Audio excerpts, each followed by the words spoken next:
Assalamualaikum warahmatullahi wabarakatuh. Perkenalkan, nama saya Luciana Septianis Bekti, NPM 190217063, Fakultas Ekonomi dan Bisnis, Program Studi Ekonomi Pembangunan Universitas Islam Bandung. Dengan judul skripsi saya, Implementasi Etika Bisnis Islam pada Pedagang Kelontong di Pasar Babatan, Kota Bandung. Pasar tradisional banyak dikunjungi oleh masyarakat setempat. Salah satunya merupakan Pasar Babatan yang terletak di Kota Bandung di belakang Pasar Baru Trade Center. Seiring berjalannya waktu, pertumbuhan jumlah penduduk dengan jumlah pembeli dan juga jumlah lapak semakin meningkat. Karena itu, banyaknya pedagang yang sama mengakibatkan tingkatnya daya saing antar sesama pedagang semakin tinggi. Maka sejak lama diberlakukan norma-norma dalam masyarakat seperti anjuran Rasulullah SAW dalam menyikapi perilaku proses perdagangan. Seperti 5 karakteristik Rasulullah SAW, sidik, amanah, patonah, dan istiqomah. Ada rumusan masalah yang pertama, bagaimana implementasi etika bisnis Islam pada pedagang kelontong di Pasar Babatan Kota Bandung dan apa saja indikator yang paling mendominasi.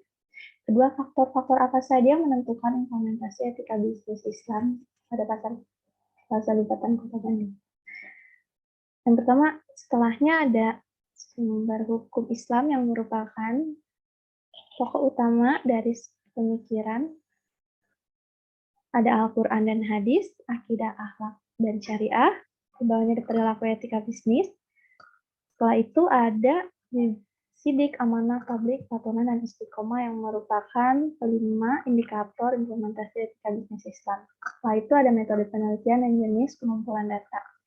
Yang digunakan oleh saya yaitu penelitian deskriptif kuantitatif yang menggunakan penelitian survei lapangan, dan data yang digunakan merupakan data primer yang diambil dari kuesioner yang diisi oleh responden.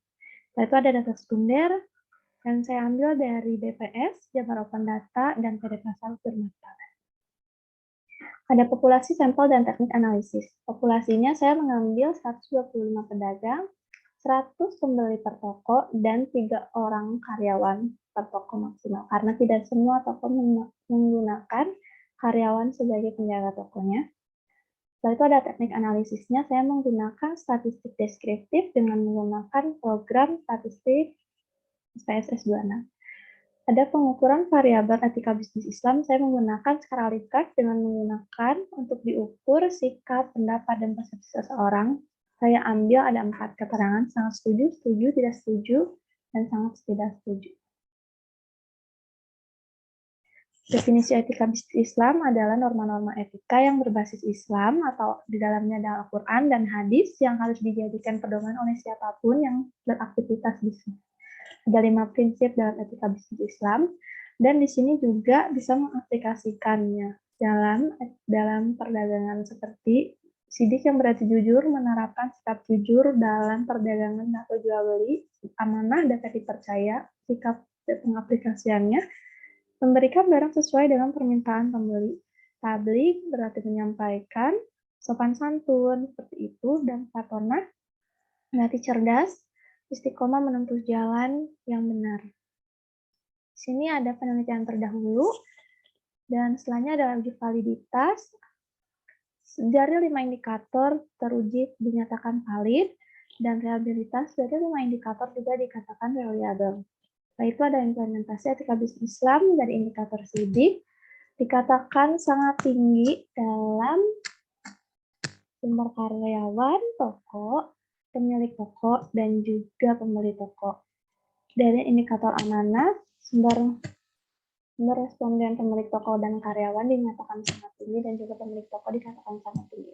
Untuk indikator publik dikatakan sangat tinggi ketiganya, dan indikator patonah dikatakan tinggi ketiganya. Untuk indikator istiqomah dinyatakan tinggi ketiganya. Dan yang terakhir, terdapat kesimpulan. Dalam kesimpulan ini menunjukkan bahwa etika bisnis Islam bersikap baik pada karyawan, selalu memberikan gaji sesuai yang ditentukan, merupakan semua pedagang kelontong telah melakukan implementasi dalam kehidupan sehari-harinya dalam berdagang, dan dikategorikan yang paling mendominasi yaitu adalah sidik, amanah, dan tablik. terakhir ada faktor-faktor yang menentukan etika bisnis Islam. Yang pertama, pemilik toko tidak mencampur barang kualitas baik dan juga buruk. Dan ada saran, sebagai pedagang kita harus bersama pedagang kelontong, khususnya beragama Islam, sebaiknya menambah ulasan mengenai etika bisnis Islam.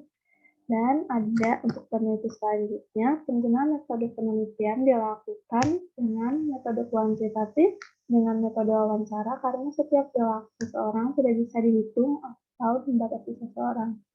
Dan yang terakhir, membuat pasar syariah dengan dasar menerapkan prinsip etika bisnis Islam, setidaknya diwakilkan oleh pemerintah yang ditugaskan khusus oleh wali kota Jawa Barat.